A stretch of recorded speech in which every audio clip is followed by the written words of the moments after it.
بسم اللہ الرحمن الرحیم۔ 30واں 7واں 10واں برسی عرس 11ویں شریف عید میلاد النبی 12ویں شریف یہ کرتے ہیں۔ اور عقیدہ جو ہوتا ہے نا، عقیدہ ہمیشہ علماء اکرام کی کتابوں میں پایا جاتا ہے۔ ہماری کتابیں ہیں، مستند کتابیں ہیں، ان کتابوں میں ہمارے عقائد پائے جاتے ہیں۔ ان کی کتابیں اس طرح جو مستند، جو مسلک اپنے مستند عالم کو کہتے ہیں یہ ہمارا عالم ہے، ان کو اتھارٹی مانا جاتا ہے۔ ہر مقام فکر اپنی اتھارٹی ہوتی ہے۔ اب میں بتانے لگا ہوں آپ کو، عوام میں یا مخالفین جتنے مرضی الزام لگا دیں، الزام کی حد الزام تک ہوتی ہے، اس کو ثابت کرنا پڑتا ہے۔ مثال کے طور پر ہماری کتابوں میں ہمیشہ لکھا تھا کہ قبر کو سجدہ کرنا حرام ہے۔ یہ آج کا نہیں لکھا، ہماری کوئی کتاب کھول کے دیکھ لیں، حضرت احمد خان بریلوی رحمۃ اللہ تعالیٰ کا فتاوی رضویہ 100 سال پہلے کا لکھا ہے۔ اب آ جائیں کل 40واں ساتہ، ہماری کسی کتاب میں کسی مولوی کی زبان سے یہ نہیں آپ سنیں گے کہ کل جو ہے کل کرنا فرض ہے۔ پہلی بات ذہن میں رکھ لیں آپ۔ اور ہم کل کو جو دعا مانگتے ہیں سارے ثواب کرتے ہیں، اگر کل کو نہیں ہوگی تو وہ چوتھے دن نہیں کر سکتے، 5ویں دن نہیں کر سکتے۔ ڈکا لگ گیا کہ اس دن ہوگی تو دعا اللہ قبول کرے گا، اگلے دن نہیں ہوگی، نہیں، بالکل غلط ہے۔ اچھا ایک بات، دوسری بات، یہ جو نام ہوتے ہیں، ناموں کی وجہ سے دوسرے مکتب فکر کے لوگ جو ہے نا اس پر اعتراضات کر، یہ نام جو ہے نا، نام میں آپ کو ایک بات بتانے لگا، نام ہوتے ہیں عرفی۔ اصل ہوتا ہے کہ اس میں آپ کرتے کیا ہے، اس کو آپ قرآن و حدیث سے آپ غلط ثابت کریں گے تو وہ غلط ہوگا۔ مثال کے طور پر ہم نے نام رکھا ہے 7 اپ، کوئی اس کو کہتا ہے کولڈ ڈرنک، کوئی ویسے کہتا ہے یہ بوتل پہ آواز آپ ٹھنڈی۔ مجھے بتائیں کہ 7 اپ حلال ہے یا حرام؟ میں ایک کوشچن پوچھ رہا ہوں آپ لوگوں سے، میرا ساتھ دیں ذرا، بولیں حلال ہے یا حرام؟ حلال ہے۔ حضور صلی اللہ علیہ وسلم نے کتنی بوتلیں پی ہیں؟ ثابت کریں۔ کیک آپ کاٹتے ہیں، کیک کھاتے ہیں، سالگرہ کا کیک کاٹتے ہیں، کیک حلال ہے یا حرام؟ حلال ہے۔ صحابہ کرام نے کتنے کیک کھائے تھے؟ اگر کوئی کہے جی کہ کیک کو حدیث سے ثابت کرو تو آپ ثابت نہیں کر سکتے۔ ہمیں کہے گے نا کہ کل ثابت کریں حدیث سے تو ہم ثابت نہیں کر سکتے۔ اس کی وجہ یہ ہے کہ جیسے کیک کا نام عرفی ہے۔ اچھا ایک اور بات، صبح کا کھانا آپ کھاتے ہیں، صبح کا کھانا نبی اکرم صلی اللہ علیہ وسلم نے تناول فرمایا تھا، کیوں جی؟ صبح کا کھانا صحابہ کرام بھی کرتے تھے۔ آپ نے کھانے کا نام رکھ لیا ناشتہ۔ یہ ناشتہ عرفی نام ہے، عرفی، کہ صبح کے کھانے کو ہم ناشتہ کہتے ہیں، ٹھیک ہے۔ دوپہر کے کھانے کو ہم نے ظہرانہ نام رکھ دیا۔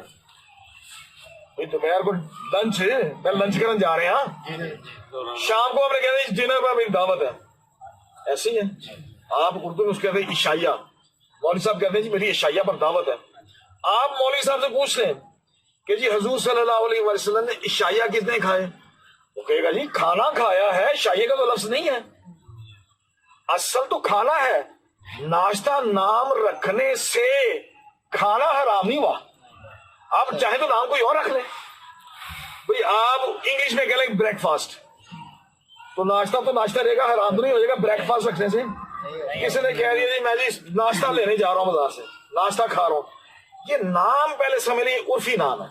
نام کیا ہے؟ اور یہ فرضی نہیں ہے کہ یہ فرض ہے، اس کے نام کے بغیر کچھ کام نہیں چل سکتا، نہیں۔ ہوتا یہ ہے کہ ہم نے یہ کیا، نام عرفی دے دیے۔ نام کیا دیے؟ عرفی، پہچان کے، پہچان۔ اور یہ پہچان کے سارے نام دیے ہوئے ہیں، ایک ہم نے نہیں دیا۔ حدیث کی کتابیں پڑھیں تو حدیث کی کتابوں کی قسمیں سبھی مکتب فکر بیان کرتے ہیں، اصول حدیث کی کتابیں لکھی ہوئی ہیں کہ یہ حدیث صحیح ہے، یہ حدیث ضعیف ہے، یہ حدیث حسن ہے، یہ حسن لغیری ہے، یہ حدیث موضوع ہے، یہ حدیث مرسل ہے، یہ حدیث مرفوع ہے۔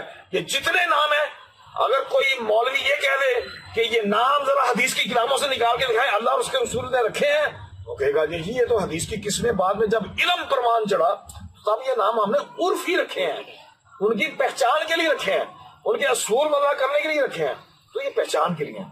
بات سمجھیے آپ؟ اچھا اب میں آپ کو جو بتانے لگا اصل چیز، اور جس کی وجہ سے جب کوئی کہتا ہے جی کہ کوئی بھی آدمی اعتراض کرتا ہے کسی وقت میں فکر کا، بتایا جی آپ کل کرتے ہیں حدیث میں کہاں لکھا ہے؟ تو اب آج کے بعد آپ نے جواب دینا ہے، اور میں جواب آپ کو بھی دے رہا ہوں، اور میں اصل رو بتانے لگا ہوں کہ اصل چیز کیا ہے. اور ہر اس چاہے کل ہو تبھی وہ کام ہم کرتے ہیں، دفنا کے آئے تو دریوں پر بیٹھے ہوتے ہیں تبھی وہ کام کرتے ہیں. وہ بتاتا ہوں میں کیا کرتے ہیں. چلیسواں کریں تب بھی وہ کام کرتے ہیں، جب 10واں کریں تب بھی کام وہی کرتے ہیں، اس بنائے تب بھی وہی کرتے ہیں، 11ویں شریف بنائے تب بھی وہی کرتے ہیں، ایک ہی کام کرتے ہیں. ان سب میں ایک کام کرتے ہیں، وہ ہے اصل، باقی سب ہے نام عرفی. اب وہ کرتے کیا ہے، ہم کیا کرتے ہیں؟ دفنا کے آئے اور سب لوگ جانتے ہیں اس بات کو، اور لفظ بھی سنے میں سب آتے ہیں ایجی کلام بخشنا. کیا کرنا؟ اس کا کیا مطلب ہے؟ ہم جو کلام پڑھی ہے اور قرآن پڑھنے پر اللہ تعالیٰ نے نیکی عطا فرمائی ہے، ثواب عطا فرمایا ہے، اس ثواب کو ہم کہتے ہیں ایصال ثواب کرنا. کیا کرنا؟ ایصال ثواب. کیا کرنا؟ ایصال ثواب. ایصال کا مطلب ہے پہنچانا.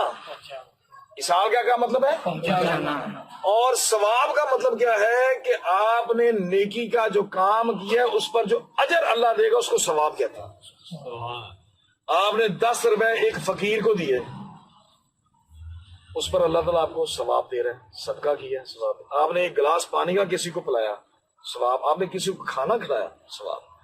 اب ایصال ثواب ہم جب بھی کل کرتے ہیں تو ختم دے کے کھانا کھلا کے ہم کہتے ہیں بارک اللہ جو ثواب عطا فرمائے یہ ثواب فلاں کو پہنچا دے. 10ویں میں ہم کیا کرتے ہیں؟ ایصال ثواب پہنچاتے ہیں. کیوں جی؟ جب دفنا کے آتے ہیں تو ہم کہتے ہیں کلام بخشے تو ہم ایصال ثواب پہنچاتے ہیں. 11ویں شریف میں ہم صرف یہ کرتے ہیں کہ جب ثواب حضرت غوث پاک کو بالخصوص پہنچاتے ہیں ہم نے اس کا نام 11ویں شریف رکھ دیا. اس کا مطلب ہے کہ پوری امت کو ثواب تو پہنچاتے ہیں لیکن بالخصوص ثواب پہنچاتے ہیں ان کو، اور ان کی عبادت نہیں کرتے. ہم عبادت صرف اللہ کی کرتے ہیں. کس کی عبادت کرتے ہیں؟ اللہ کی. لیکن نام جو ہے 11ویں شریف، 11ویں شریف غوث پاک کے نام کی 11ویں شریف ہے کہ اس کا مطلب کیا ہے کہ ہم جو کھانا پکائیں گے، جو قرآن پڑھیں گے، دعا مانگیں گے اللہ کی بارگاہ میں، اور دعا کیا کریں گے؟ باری طرح جو اس نیک کام کیے، قرآن پڑھا ہے، کھانا تقسیم کیا ہے، اس کا ثواب حضور غوث پاک کو پہنچا. کہ جی جس چیز پر غیر اللہ کا نام آ گیا وہ چیز حرام ہوگی، شرک ہوگی، یہ الزام لگایا جاتا ہے. آج دیتا ہوں، حدیث ہے مشکات شریف میں بھی ہے، رسول اکرم صلی اللہ علیہ وسلم نے ایک مسجد، صحابہ کرام جہاد پر گئے تو عراق میں ایک مقام تھا، وہاں پر کچی مسجد بنائی صحابہ کرام نے. کیوں جی؟ صحابہ کرام نے مسجد بنائی، اور کچی تھوڑی سی مسجد، جیسے جنگل میں آدمی کچھ عرصہ پڑاؤ کرتا تو مسجد بنا لیتا ہے. اس مسجد کی رسول اکرم صلی اللہ علیہ وسلم نے فضیلتیں بیان کی کہ جو اس مسجد میں نماز پڑھے گا تو یہ فضیلتیں ملیں گی، قیامت کو یہ انعامات ملیں گے. وہ حضرت ابو ہریرہ رضی اللہ تعالیٰ عنہ نے وہ حدیث سن لی تھی. اب حج کا موسم تھا، لوگ وہاں سے آئے ہوئے تھے، کس جگہ سے؟ اس علاقے سے. حج پہ آپ کو معلوم ہے کہ دنیا بھر کے مختلف ملکوں سے لوگ آتے ہیں. وہاں پر حضرت ابو ہریرہ نے اعلان کیا. کیا اعلان کیا؟ کہ تم میں سے کوئی ایسا شخص ہے جو وادی ابلا سے آیا ہوا ہے، مسجد اشار جس کے قریب ہو. وہاں سے ایک آدمی نے کہا جی ہاں میں وہاں سے آیا ہوں. تو آپ نے فرمایا تم میرے لیے نوافل پڑھ کے اور یہ کہو گے کہ یہ لی ابی ہریرہ، یہ نماز ابو ہریرہ کے لیے ہے، جبکہ ہم تو کہتے ہیں نماز ہے ہی اللہ کے لیے. ہم کہتے ہیں التحیات للہ والصلوات والطیبات، عبادتیں اللہ تعالیٰ کے لیے، طہارتیں اللہ تعالیٰ کے لیے، قربانی اللہ تعالیٰ کے لیے. کوئی شخص نہیں کہہ سکتا کہ ہم نماز اللہ تعالیٰ کے لیے پڑھیں گے. لیکن حضرت ابو ہریرہ نے کہا کہ کوئی نماز پڑھے گا لی ابی ہریرہ، ابو ہریرہ کے لیے، تو اس کا کیا مطلب تھا کہ معاذ اللہ انہوں نے شرک کیا؟ نہیں، انہوں نے شرک نہیں کیا. انہوں نے کہا کہ نماز پڑھنی ہے اللہ کی بارگاہ میں، سجدہ کرنا ہے اللہ کی بارگاہ میں، رکوع سجود اللہ کی بارگاہ میں. ان نفلوں کا جو ثواب ہوگا کرنا تم نے ہے، اس کا ثواب مجھے پہنچا دے۔ سبحان اللہ۔ اب آ جائیں کہ یہ ایصال ثواب یہ سنت سے ثابت ہے کہ نہیں ثابت؟ میں آپ کو بتا رہا ہوں کہ اس پر اتنی حدیثیں ہیں کہ ایصال ثواب ہم کرتے ہیں، ہم کہتے ہیں کلوں کا نام کاٹ کے آپ کر دو دوسرا دن، ہمیں کوئی اعتراض نہیں بھائی، دوسرے دن اکٹھا ہونا ہے تو ثواب۔ اور اس کی حدیثوں میں وجوہات ہیں۔ کیا وجہ ہے؟ کہ نبی اکرم صلی اللہ علیہ وآلہ وسلم نے فرمایا کہ جب مردہ میت جب قبر میں چلی جاتی ہے، کافروں کو تو چھوڑو، ان کو تو ثواب پہنچا ہی نہیں سکتے، وہ تو ہے ہی عذاب اور جزا سزا شروع ہو جاتی ہے قبر سے۔ جو مسلمان میت ہے نیکوکاروں کو نکال کے، عام مسلمان کی بات کر رہی ہوں، وہ اس طرح ہوتی ہے کہ جیسے قبر میں ڈوب رہا ہو کوئی ہو، کہے کہ مجھے بچا لو بچا لو بچا لو، عذاب جب ہو رہا ہوتا ہے۔ تو پھر جب کوئی مسلمان، اس کا بیٹا، گھر والے، اس کے دوست، اس کے ملنے والے جب اس کو ایصال ثواب کرتے ہیں تو وہ چیزیں، وہ جو ایصال ثواب اس تک پہنچتا ہے، وہ دنیا اور دنیا میں جو کچھ بھی ہے اس سے زیادہ قیمتی اس کے لیے ہوتا ہے۔ سبحان اللہ۔ اب کون نہیں چاہتا کہ میرا عزیز جو ہے وہ قبر کے عذاب سے محفوظ ہو، تکلیف میں ہے؟ دین تو خیر خواہی کا نام ہی دین خیر خواہی کا ہے۔ نبی اکرم صلی اللہ علیہ وسلم فرمایا کہ ایک مسلمان جب دوسرے مسلمان کی مدد کر رہا ہوتا ہے تو اللہ تعالیٰ اس کے سارے کاموں کی ذمہ داری لے رہا ہوتا ہے، اللہ تعالیٰ اس کی مدد کر رہا ہوتا ہے کہ تم اس کے مدد کر رہے ہو، اب تمہارے کام میرے ذمہ ہیں۔ سبحان اللہ۔ یہ حدیث ہے، خیر خواہی ہے، دین ہے ہی خیر خواہی کا نام۔ اب آئیں، میں آپ کو بتاتا ہوں کہ عبادات تین قسم کی ہیں۔ کوئی تو یہ کہتا نا جی کہ قرآن اگر کوئی سنے، کوئی یہ کہے جی کہ قرآن صحابی نے پڑھا ہو ایصال ثواب کیا ہو، نماز پڑھی ہو ایصال ثواب کیا ہو، روزہ رکھا ہو ایصال ثواب کیا ہو، حج کیا ہو ایصال ثواب کیا ہو۔ اب میں بتانے لگا کہ ہر حدیث موجود ہے، پھر عقیدہ مصطفیٰ بھی ہے، اور عام آیت یہ پیش کی جاتی ہے۔ یہ آیت کیا کہتے ہیں؟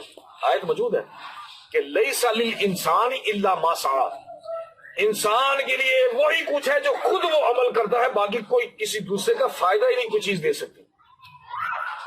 حالانکہ اس کا ترجمہ اور ہے، اس کی حکمت اور ہے، اور پھر حضرت جلال الدین سیوطی رحمۃ اللہ علیہ مفسر نے کہا کہ یہ آیت منسوخ ہے دوسری آیت کی وجہ سے، اس کے حوالے ہیں میرے پاس۔ لیکن آپ سیدھے سادھے آپ اتنے لمبے چوڑے چکر میں پڑھیں گے تو آپ کو نہیں پتا چلے گا، لیکن میں آپ کو اصول بتانے لگا ہوں کہ جب یہ طے ہو گیا ان کے عقیدے کے مطابق کہ جس نے جو عمل کیا ہے اس کو فائدہ ملے گا، نماز اس نے پڑھی ہے اس کا فائدہ اس کو ملے گا، تو یہ طے ہو گیا۔ کسی دوسرے کو وہ کہتے ہیں کوئی فائدہ نہیں ہو، کوئی فائدہ، ایک رتی پر کسی کو فائدہ نہیں ہو، بتائیں جی، فائدہ نہیں ہو، عمل دوسرے کا، اور خاص طور پہ وہ کہتے ہیں کہ زندہ کا کوئی عمل مردہ کو فائدہ نہیں پہنچاتا۔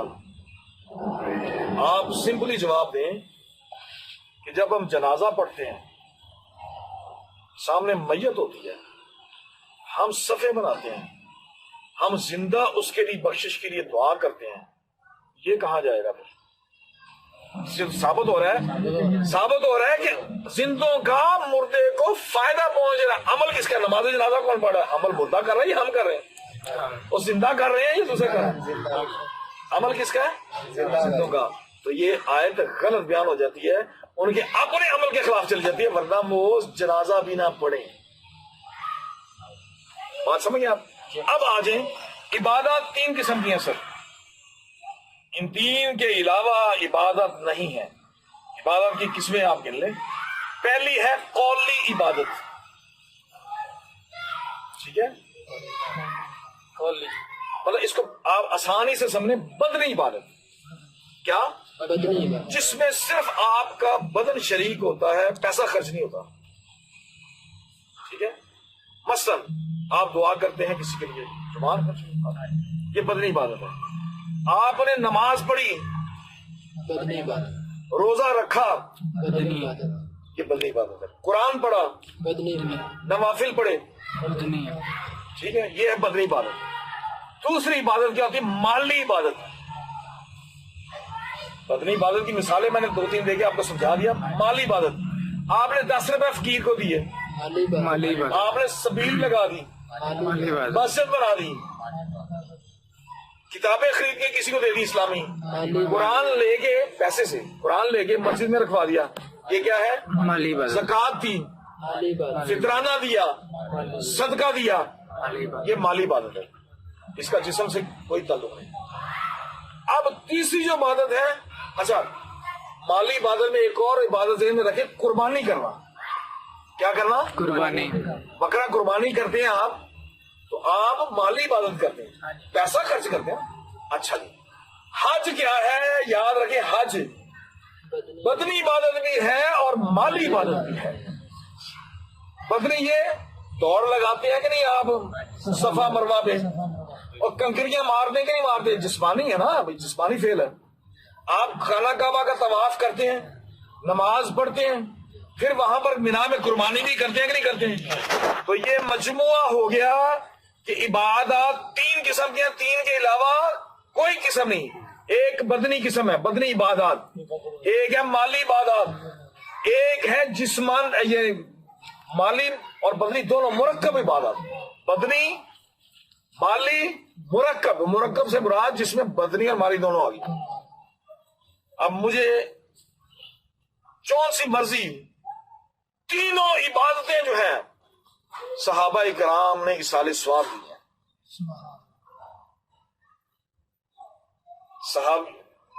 صحابی رسول صلی اللہ علیہ وسلم, نبی اکرم صلی اللہ علیہ وسلم, سعد بن عبادہ رضی اللہ تعالیٰ, سعد نام تھا صحابی کا. آگے عرض کیا, یا رسول اللہ صلی اللہ علیہ وسلم, میری والدہ فوت ہو گئی ہیں. جی, میری والدہ فوت ہو گئی ہیں, تو اگر میں ان کو صدقہ پہنچانا چاہوں, ان کو فائدہ پہنچانا چاہوں, وہ تو قبر میں ہے, تو کیا آج بھی فائدہ پہنچ سکتا ہے؟ نبی اکرم صلی اللہ علیہ وسلم فرمایا, یہ عقیدہ مصطفیٰ بتا رہے ہیں, صحیح بخاری میں مشکات کی حدیث, ٹھیک ہے, متفق. پتا کیا فرمایا آپ نے؟ ہاں آج بھی عمل تمہارا ہوگا, خیرات تم کرو گے, ثواب تمہاری والدہ کو قبر میں لیٹے ملے گا. اب وہ جو کنواں تھا, بیعرون کہتے ہیں کنویں کو, الفاظ ہیں. اب مجھے بتائیں, اس میں 2-3 نکتے بیچ میں آ جائیں گے کہ حضرت سعد نے کنواں خریدا اور اس پہ لکھ دیا کہ یہ کنواں پتہ کس کا ہے؟ بئر ام سعد, سعد کی ماں کا کنواں. وہ تو مر چکی ہیں, تو پراپرٹی ان کے نام لگانے کا کیا مقصد تھا, کیوں لگایا؟ جناب مقصد یہ تھا کہ اس کنویں سے جو ثواب مجھے ملے وہ ثواب میری والدہ کو پہنچے. اب یہاں پر پھر وہی بات آ گئی کہ غیر اللہ کا جہاں پر نام آ جائے, تو اگر شرک ہوتا تو کبھی صحابی اور نبی پاک صلی اللہ علیہ وسلم کی موجودگی میں نام رکھا, تو آپ منع فرماتے کہ نہیں, اس کا نام بئر الرحمان رکھو, کہ رحمان کی عبادت میں یہ وقف ہے, باقی ثواب جس کو پہنچ جائے گا, نیت تمہاری کافی ہے, وہ اللہ تعالیٰ دیکھ لے گا, اللہ تعالیٰ تو سینوں کے حال جانتا ہے. لیکن صحابی نے کیا کیا کہ بئر ام سعد, تو اگر غیر اللہ کا نام آ جائے, تو اگر چیز حرام ہوتی تو پھر مسجد نبوی کا نام مسجد نبوی نہ ہوتا, مسجد بلال نہ ہوتا. جتنی بھی مختلف مخاطب فکر کی مسجدیں ہیں, ان کے سب کے مسجدوں کے اوپر نام کیا ہے, مدرسوں کے اوپر کیا نام ہے, ٹھیک ہے. گزارش یہ ہے کہ بہت ساری حدیثیں ہیں. نبی اکرم صلی اللہ علیہ وآلہ وسلم کے پاس ایک صحابیہ آئیں, الاتقان فی علوم القرآن, قرآن میں علوم کون کون سے ہیں, موتی برودی ہیں حضرت جلال الدین السیوطی رحمۃ اللہ تعالی علیہ نے. ان کی کتاب ہے خصائص الکبریٰ, ایک ان کی تفسیر ہے تفسیر در منصور. حدیث پر بڑا کام کیا انہوں نے, بڑی کتابیں زبردست لکھی ہیں اور بڑے کثیر التعداد مصنف ہیں. ان کی کتاب ہے شرح الصدور فی احوال الموت والقبور. وہ فرماتے ہیں کہ سنیں اور یہ کیا کریں. وہ فرماتے ہیں, لکھتے ہیں کہ حدیث ہے کہ نبی اکرم صلی اللہ علیہ وآلہ وسلم نے فرمایا, قبرستان میں کوئی شخص جائے اور اپنے والد کی قبر پر تو جا کے اس نے پڑھنا ہی پڑھنا ہے قرآن. لیکن کوئی شخص بھی یہ دیکھیں اگر کوئی شخص بھی قبرستان جائے اور جا کے یہ نیت کر لے کہ میں جو قرآن پڑھنے لگا ہوں اپنے عزیز کے لیے خاص و خاص پڑھ رہا ہوں، لیکن اس کا ثواب جتنے اس قبرستان میں آرام کر رہے ہیں، لوگ سو رہے ہیں، ان تمام قبرستان کی میتوں کو بھی میرا یہ قرآن پہنچے. اور پڑھنا پتہ کیا ہے؟ 11 مرتبہ کل شریف پڑھنا ہے. حضور نے فرمایا 11 مرتبہ جو کل شریف پڑھے گا، قل هو اللہ احد، سورۃ الاخلاص 11 مرتبہ، اللہ رب العزت ان کو تو بخش دے گا، لیکن جو پڑھنے والا ہے مردوں کی تعداد کے ساتھ 11 مرتبہ ضرب دے کے جو ثواب اکٹھا ہوگا وہ اس بندے کو پڑھنے والے کو ملے گا. حضور صلی اللہ علیہ وسلم نے فرمایا، مشکاۃ شریف کی حدیث ہے کہ باپ جنتی ہے، باپ، اب دیکھیں کہ سب زندہ لوگوں کا فائدہ پہنچ رہا ہے. باپ جنتی ہے، وہ جنت میں نیکوکار ہے، آلریڈی جنت میں ہے، جنت میں رہ رہا ہے. حدیث میں آتا ہے کہ یکدم وہ اس جنت کے جو درجہ ہوگا نا، جس درجے میں وہ ہوگا باپ نیک، اس کا درجہ بلند ہو جائے گا. اور وہ عرض کرے گا باری تعالیٰ میرا یہ درجہ بلند کیوں ہو گیا؟ تو اللہ تعالیٰ فرمائیں گے کہ تیرے بیٹے نے آج تیرے لیے استغفار کی ہے، اس کی وجہ سے میں نے تیرا درجہ بلند کیا. نعرہ تکبیر، نعرہ رسالت، نعرہ حیدری. سورہ منصور میں حدیث ہے، نبی اکرم صلی اللہ علیہ وسلم نے فرمایا کہ جب استاد کے پاس کوئی بچہ جاتا ہے، بسم اللہ الرحمن الرحیم پڑھتا ہے، استاد پڑھاتا ہے بسم اللہ پر، صرف کس پر؟ بسم اللہ الرحمن الرحیم پر، بچے کے والدین کو بھی اسی دن بخشش مل جاتی ہے، استاد کے والدین کو بھی بخشش مل جاتی ہے، اور دونوں کو بخشش مل جاتی ہے بسم اللہ الرحمن الرحیم پڑھنے سے. قیامت کے دن ایک شخص، سب دنیا جب نفسا نفسی کا عالم ہوگا، حدیث بیان کرنے لگا ہوں کہ قیامت کا دن ہوگا، ایک شخص، ہر بندہ پریشان ہوگا، ایک شخص گھوم رہا ہوگا، لیکن جب وہ دیکھے گا نا، وہ جدھر جدھر جاتا ہے نیکیوں کا پہاڑ اس کے ساتھ ساتھ جاتا ہے. سبحان اللہ. وہ کہے کہ باری تعالیٰ میں جدھر جاتا ہوں یہ نیکیوں کا پہاڑ بنا ہوا، یہ نیکیوں کا پہاڑ ہے، یہ میرے ساتھ ساتھ چل رہا ہے. اللہ تعالیٰ فرمائے گا کہ تیرے بیٹے نے، تیری اولاد نے تیرے لیے جو دعائیں کی ہیں وہ نیکیوں کا پہاڑ وہ ہے. نبی اکرم صلی اللہ علیہ وسلم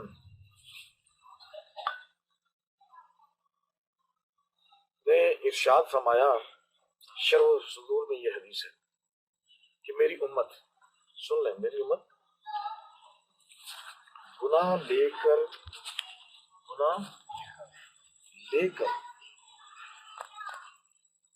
قبر میں جائے گی، اور جب قبر میں سے اٹھے گی نا گناہوں سے پاک. سبحان اللہ. اور وہ کس وجہ سے ہوگی؟ صحابہ کرام نے جب سوال کیا تو آپ نے فرمایا کہ پیچھے ایصال ثواب کرنے والے اتنے موجود ہوں گے، ان کے ایصال ثواب کی وجہ سے، بخشش کی وجہ سے اللہ تعالیٰ یہ ایصال ثواب ہم اس لیے کرتے ہیں. اچھا خالی یہ نہیں، اگر کوئی آئے وہی بیان کرے کہ کسی کا کوئی عمل نہیں ہے. یہاں پر پتہ کیا حفظ بچہ کرتا ہے، سب حدیثیں کوٹ کرتے ہیں، حفظ بچہ کرتا ہے، محنت بچے کی ہے، ٹھیک ہے، اس کو سنہری تاج پہنا جائے، اس کو بخشش مل جائے، قرآن اس کے سینے میں ہے. باپ تو ساری عمر ترخان کا کام کرتا رہا، ان پڑھ، اس کو قرآن بھی پڑھنا نہیں آتا تھا، اور کہا جاتا ہے کہ اس کی وجہ سے یہ 7 نسلوں کو بخشوا دے گا. عمل اس کا ہے، فائدہ اس کو ہے. ٹھیک ہے نا، بہت ساری چیزیں ہیں، حافظ بخشوائے گا، عالم بخشوائے گا، نیک طالب علم، اگر طالب علم یعنی کہ علم قرآن سیکھتے یا علم دین سیکھتے وصال فرما دے. حتیٰ بھی لکھا ہے کہ طالب علم اگر قبرستان کے قریب سے گزر جائے تو 40 دن تک اللہ تعالیٰ اس طالب علم کی وجہ سے 40 دن تک قبر کا عذاب اٹھا لیتا ہے. طالب علم کی اتنی برکات ہے اور عالم کی کتنی برکات ہوگی. عالم کے بارے میں تو رسول اکرم صلی اللہ علیہ وسلم فرمایا کہ آسمانوں میں چاند، تارے، پہلا آسمان، فرشتے اور زمین میں جو کچھ ہے، سمندر میں حتیٰ کہ مچھلیاں تک اس عالم کی مغفرت کی دعا کرتی ہیں. اب قرآن سنیے. قرآن اگر کوئی عمل کسی کا فائدہ نہ ہوتا تھا، اور یہ بہت بڑا یعنی عمل ہے، یہ سنت انبیاء ہے اور سنت ملائکہ ہے. قرآن پاک میں فرمایا کہ جو حاملین عرش ہیں، جنہوں نے عرش کو تھاما ہوا ہے اور اس کے گرد طواف کر رہے ہیں، وہ اتنی تعداد میں، سب سے زیادہ تعداد میں فرشتے ہیں، وہ مومنین کے لیے مغفرت کے لیے آپ کے لیے دعا کرتے ہیں. قرآن مجید میں ہے، حوالہ لے لیں آپ. حتیٰ کہ حضرت نوح علیہ السلام کی جو دعا ہے، رب اغفر لی والی والدیہ ولمن دخل بیتی مؤمنا، پھر آگے وللمؤمنین والمؤمنات، یہ حضرت نوح علیہ السلام کی سنت ہے جو اس پر آپ عمل کرتے ہیں، دوسروں کی بخشش کی دعا کرتے ہیں. اگر کسی کا عمل کسی کو فائدہ نہ پہنچاتا تو قرآن میں کبھی یہ دعا اللہ تعالیٰ، نوح علیہ السلام تو 2-4 ہزار سال پہلے گزرے، قرآن تو یہ 1400 سال پہلے نازل ہو گیا، تو قرآن میں اللہ تعالیٰ اس دعا کو، ان کی دعا جو قبول ہوئی ہے، جو اچھی دعا ہے، اس دعا کو ہمیں کیوں سبق دیتا کہ یہ دعا کو اپناؤ، یہ قرآن کو پڑھو. قرآن کی تلاوت میں اس کو شمار کیا. اب اس کا ترجمہ کیا؟ رب اغفر لی، اے میرے مولا مجھے بخش دے، والی والدیہ، میرے والدین کو بخش دے، ولمن دخل بیتی مؤمنا، اور جو میرے گھر میں ایمان لے کے داخل ہوئے، چاہے وہ کشتی میں داخل ہوئے، ان کو بھی بخش دے. اور یہاں پر آپ نے اکتفا نہیں کیا، جب انہوں نے ان کے دور میں جتنے مومنین تھے ان کے گھر میں داخل ہو گئے 72-70 افراد جو تھے ٹوٹل، ولمن داخل بیتی یا مؤمنا، ایمان لے کے جو لے، تو پھر اس کے بعد پھر 2 لفظ استعمال کیے، والمؤمنین والمؤمنات، یعنی کہ ان کے علاوہ بھی قیامت تک کے لیے جو مومنین ہیں ان کو بھی بخش دے. اب یہ حضرت نوح علیہ السلام کی سنت ہے. پھر آجیں حضرت ابراہیم کی، اور سارے پڑھتے ہیں یار، آپ لوگ خود نماز میں سیکھا ہوا ہے. حضرت ابراہیم علیہ السلام دعا کیا مانگا کرتے تھے؟ ربنا اغفر لی، اے ہمارے رب مجھے بخش دے،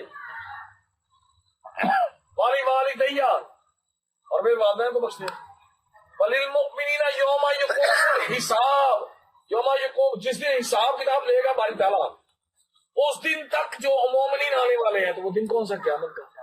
یعنی کہ باری تعالیٰ مجھے بخش دے، میرے والدین کو بخش دے، اور قیامت تک جتنے مومنین ہیں سب کو بخش دے. حضور صلی اللہ علیہ وسلم، حدیث موجود ہے، حضور صلی اللہ علیہ وسلم 2 قربانیاں کیا کرتے تھے. یاد رکھیں آپ، کتنی قربانیاں کرتے تھے؟ 2. ایک اپنی طرف سے اور ایک قیامت تک کے لیے جتنے امت والے ہیں امتوں کی طرف سے، کہ اپنے امتیوں کی طرف سے، کہ جو قربانی نہ کر سکتے ان کی طرف سے. اور آپ کے الفاظ ہیں، اے باری تعالیٰ یہ میری طرف سے قبول فرما، میرے اہل بیت کی طرف سے قبول فرما، اور میری امت کی طرف سے قبول فرما.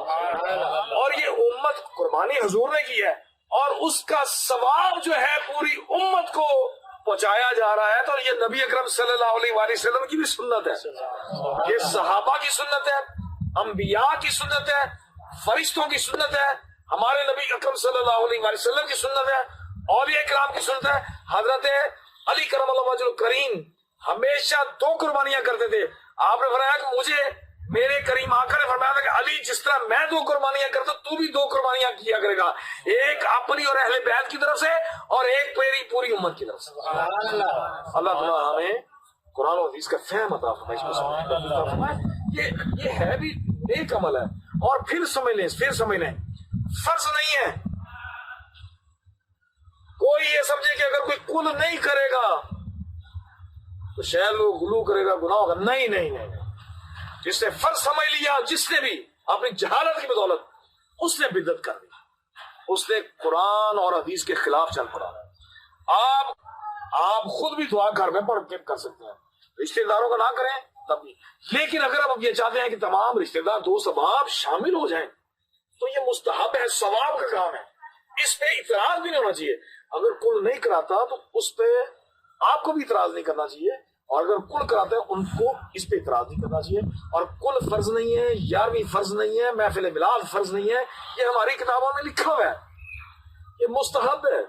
یہ ہمارے جتنے بھی فقہ کے ہمارے فتاوا جتنے بھی پڑھ لیں گے اس میں لکھا ہوگا کہ یہ 11ویں شریف کی حیثیت کیا ہے، وہ کہیں گے مستحب ہے.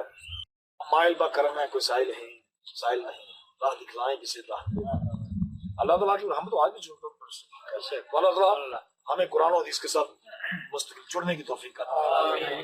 اور میں اجاز صاحب کا بہت شکریہ ادا کرتا ہوں، تمام مہمانوں کا بہت شکریہ ادا کرتا ہوں. تشریف ہے، بڑی تحمل سے انہوں نے محفل میں وہ شرکت کی اور سنا. اللہ تعالیٰ آپ کے درجات بلند فرمائے اور آپ کی دنیا اور آخرت دونوں سوار دے. وآخر دعوانا الحمدللہ.